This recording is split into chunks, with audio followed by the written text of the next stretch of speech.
The Man from Hildebrand returns once again with another sort of roundup of news in the world of Bond. This week has been a bit of a fantastic week, really, because we've finally got some positive, some official development on Bond 26. Tuesday it was announced that Amy Pascal and David Heyman will be producing Bond 26 for Amazon. Now this, I feel, is kind of the news that we've been waiting for, and a lot of us have been in sort of a bit of a kind of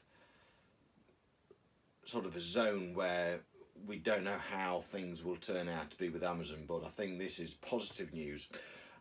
First of all, Amy Pascal, she already has a connection with Bond. She originally worked for Sony Pictures and was responsible for bringing the first 4 Daniel Craig films, to life. Her and Barbara got on absolutely fine. They had a great sort of working relationship. Barbara thought very highly of her. I would not be one bit surprised that with the, when Eon had sold the Bond, creative control to Amazon, one of the stipulations would have been, you've got to get Amy in. I should think Barbara had probably vouched and did everything she could to try and get Amy involved. So the fact that we've got somebody who's already worked on Bond and kind of understands it is brilliant. Obviously all of the Craig films have been, successful financially and commercially. Obviously Pascal kind of left Sony after the Sony leaks regarding Spectre, so she had no involvement with No Time to Die. But yeah, the fact that we've got somebody who has already got that involvement in Bond is good, and I think that is what we all was hoping for. We wanted somebody who understood the franchise and understood how big it is to really not mess it up. David Heyman, now I'm going to be absolutely honest, I had never heard of him. However, as soon as I looked into him and looked at his credits of film, I'm again very happy, because his films are just generally films that we all know, that we have seen. Is the produced Gravity, which had Sandra Bullock and George Clooney, absolutely brilliant film. Most of all, he is known for producing the Harry Potter films, all 8 Harry Potter films plus the Fantastic Beasts trilogy. Now, I'm not a massive Harry Potter fan. I have watched all the films. They are kind of enjoyable, and again, they are hugely, successful. Is done Paddington, the Paddington Bear franchise, is done Willy Wonka, is even done Barbie, which are all films which have been success and are films that we all are familiar with. So I think you've got a fantastic team there. However, what's interesting is that they are only down to producing Bond 26. There's no mention of them taking the reins and producing a series of Bond films. So I don't know if this is sort of Amazon kind of seeing how this would go before they are committed. What I'm kind of a little bit worried about is if we end up having, a lack of consistency. Obviously, for the 60 odd years, the Bond films have been in the hands of the Broccoli's. It's been passed down from Cubby, passed down to his children. With this, it would be nice if we had David Heyman and Amy Pascal in it for the long term. Obviously, they've got other films to produce as well. Whether or not they're going to be getting a 2-3 year release, I don't know. But at least we've got Bond 26 kind of up and running and in the pipeline. On the back of that news, the Sun newspaper, which I take as a very pinch of salt, kind of basically said that Amazon are aiming to get Bond 26 out in 2027, even though that has never been mentioned in the official announcement from Amazon/007 website. 20, I mean, that's okay. I mean, take it as a pinch of salt, but that probably seems reasonable.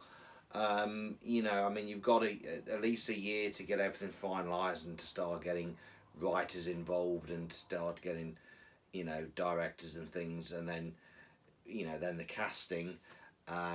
So, you know, you've got a year for that, and then, I don't know, give and take a year to actually make the film. I mean, as we know, these films, you know, are probably about a ninth. I mean, you could have a baby, you know, in the amount of time these films take to make. They are big films.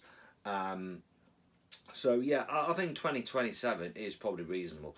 Plus, you know, 2027, the Seven. There's so much you can do with that Seven as a bit of a marketing gimmick, marketing purpose.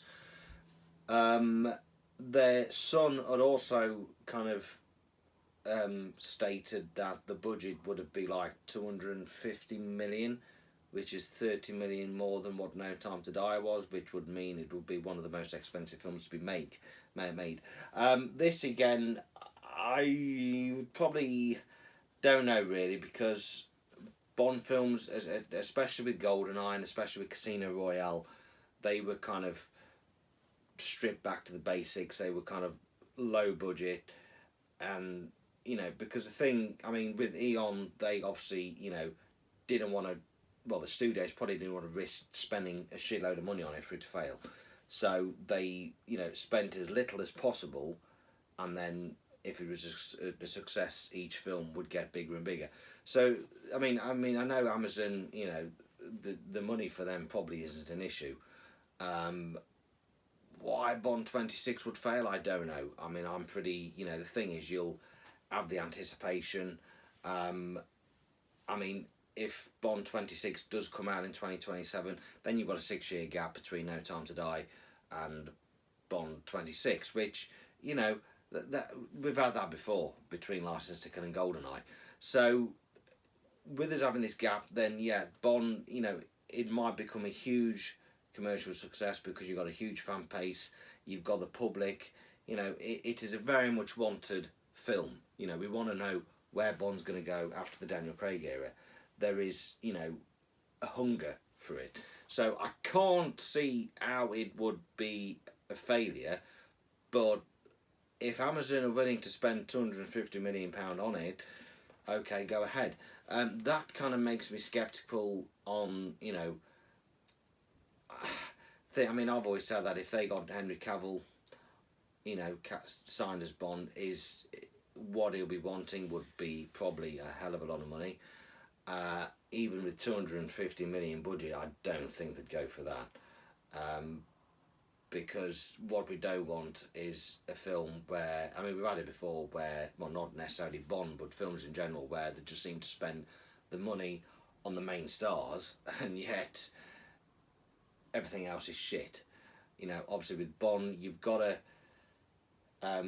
you know, get somebody who is obviously reasonable and who can act, but also make sure you've got the money to spend on the locations and on all the special effects and all this and that to make it Bond. So yeah, regarding the budget, who knows on that. But I think 2027 is probably reasonable, even though it is what the Sun newspaper has stated. But yeah, you know, even though we've got Amy Pascal and David Heyman, that is promising news. You know, we have got two very good, successful producers, one who already has that connection with Bond anyway. So that is the cinematic Bond in development. And then the following day, Ian Fleming Publications, I mean, I don't know if it's kind of a bit of a deliberate thing, but they kind of basically, you know, sort of surprise us with the fact that Raymond Benson will be returning. Now, of course, Raymond Benson, he wrote six Bond novels back in the late 90s, early 2000s, plus 3 film novelisations. And yet he's now come back, and Ian Fleming Publications have announced that he will be doing a Felix Leiter novel set in Fleming's timeline called The Hook and the Eye. And this will be set between, I think, Live and Let Die and Moonraker, I'm assuming it'll probably be the transition period from when he obviously got attacked by the sharks in Live and Let Die to when he would have left the CIA and then would have probably gone to Pinkerton's. So, yeah, I mean, this again, totally surprised, and I'm kind of personally, I think this is probably the most welcome news from Ian Fleming Publications since Charlie Higson's return back in 2023, and it's a very similar pattern because it was about March time in 2023 when they announced Higson would write on His Majesty's Secret Service, which was to be released in May that year. Again, The Hook and the High, will be released May the 27th, I think, in ebook.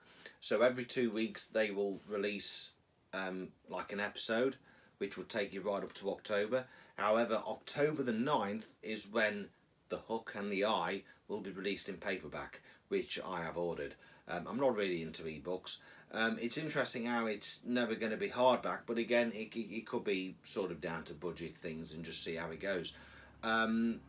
Whether or not Benson, again, whether or not it's to see how this goes, Benson might well return for a trilogy of lighter novels. So yeah, it's welcoming news, very exciting news. I must confess that I wasn't a big fan of Raymond Benson. Sorry, Raymond. But I do understand that he was probably given sort of instructions at the time by Glidrose / Ian Fleming Publications on how they want his novels. Because his novels, if you read the novels, they are very much like novelizations. They told him to, do a series of novels sort of written within the Brosnan timeline, I suppose. And when you read them, they do feel very cinematic. They could easily be, adapted into films. Some are good, some aren't. I mean, there's a few. I think it was a Facts of Death. There was a couple of scenes in there which kind of, I thought, I don't think that's going to transpire too well on screen.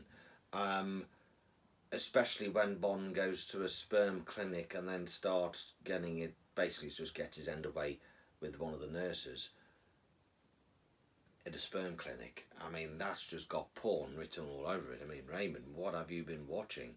I mean, that I just don't think that would look good on screen. It'll be just, and also I think it was in High Time to Kill where it's basically his love scenes. It's his love scenes which just seem a bit dodgy. So not only do you have Bond kind of, getting his end away in a sperm clinic, but in High Time to Kill, I think he kind of decided, or, just started to copulate with somebody in the Himalayas when they're so many thousands of meters up in the air, and they're in a tent and they're there shagging with breathing apparatus on. I mean, that kind of somehow takes a kind of romance out of it. But yeah, I mean, I must admit, I do need to visit some of the Benson books. But yeah, I mean, this will be interesting because, it's not modern time. It's set in 1952, which I believe a lot of fans were scratching their heads. I'm kind of 50-50 with this because Benson's timeline, Benson is basically gone with what Bondologists have said and what John Griswold had done with, because, John Griswold, who's no longer with us, he wrote a book, which I did sell actually, I must actually try and get it back, Annotations and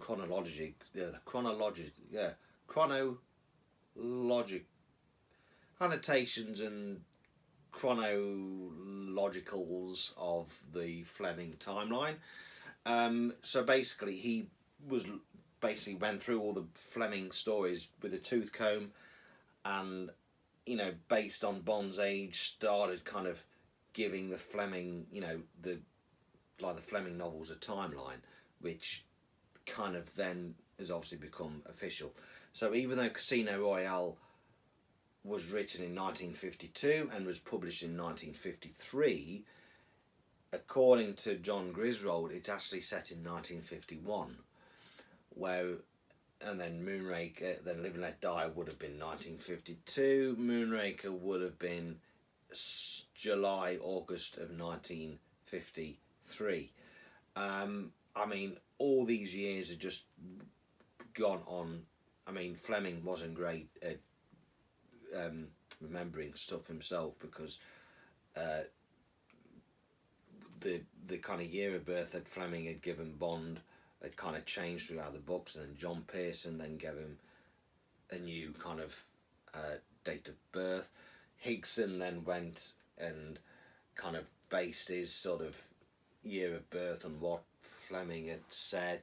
So yeah, the kind of, actually, I mean, even though Fleming was a fantastic writer, there is some kind of details which remain a bit of a mystery, because it not all that clear, and it seems to contradict itself and seems to just change.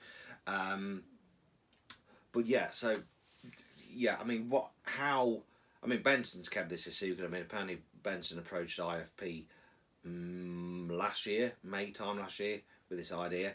So yeah, it's all exciting. We'll certainly see how that pans out. I mean, it's definitely appeals to me more than the Q mysteries. And the fact is, you know, The Hook and the Eye, it's an original title, but it's a very clever title. You know, it's got a meaning, and it's not a cliche or kind of piss take on a Fleming title.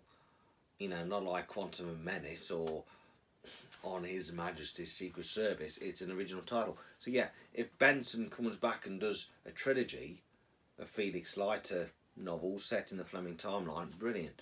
But it's also interesting how we are having another period novel. I will be doing an episode soon, and I'm really looking forward to doing an episode on kind of where you could take the literature Bond, because there's all sorts of avenues, and there's things I want to discuss, and there's authors, you know, who I think should step aboard and discuss. And I will probably kind of go into a bit more on the fact that we seem to be having a lot of Bonds set in the Fleming timeline as opposed to contemporary Bond. I don't know, I mean, you know, does that work better? Maybe, but maybe it's a bit harder to write a James Bond novel in modern times, even though Higson did it for On His Majesty's Secret Service, which I still need to read. But yeah, no, but otherwise it's yeah, it's been a really good week in terms of Bond. You know, we've got development on Bond 26, which sounds promising, and Ian Fleming Publications has probably given us basically repeated 2023. You know, they've just, you know, surprised us out of the blue with old school, you know, an author that's already associated with Bond and is making a comeback after 20 odd years. And it's interesting because even though Higson went from being a period Bond to then doing a modern Bond, Benson's now come from doing a modern Bond then shooting back to a period Bond. So anyway, yeah, Ray, I mean, even though I'm not a massive fan of your modern, you know, of your continuation novels, I do feel that was probably down to what you was told at the time by Ian Fleming Publications. But yeah, I'm certainly looking forward to reading The Hook and the Eye, and I just hope that this could be something that could be expanded, you know, maybe a trilogy of books, who knows. But yeah, you know, I kind of feel that also, yeah, I mean, it's a spin-off, which I kind of feel it's a spin-off from a character which I think there is more. I mean, to have a spin-off from Q, I just don't think there's much there you could do, unfortunately. But to have a spin-off from Felix Leiter, I think could work. So yeah. So anyway, that is this week's news in the world of Bond. Is there anything else? Oh, well, I don't know if it's available in all regions, but I think last year or the year before, there was an American TV kind of series that did an episode of Icons Uncovered, and one of their episodes featured James Bond. Some in that program featured interviews with certain faces which we all know in the world of the Bond fandom. I think that is now available to buy on DVD/Blu-ray. But I think that was for the American market. I'm not too sure if it'll be available for the UK. We have also got some.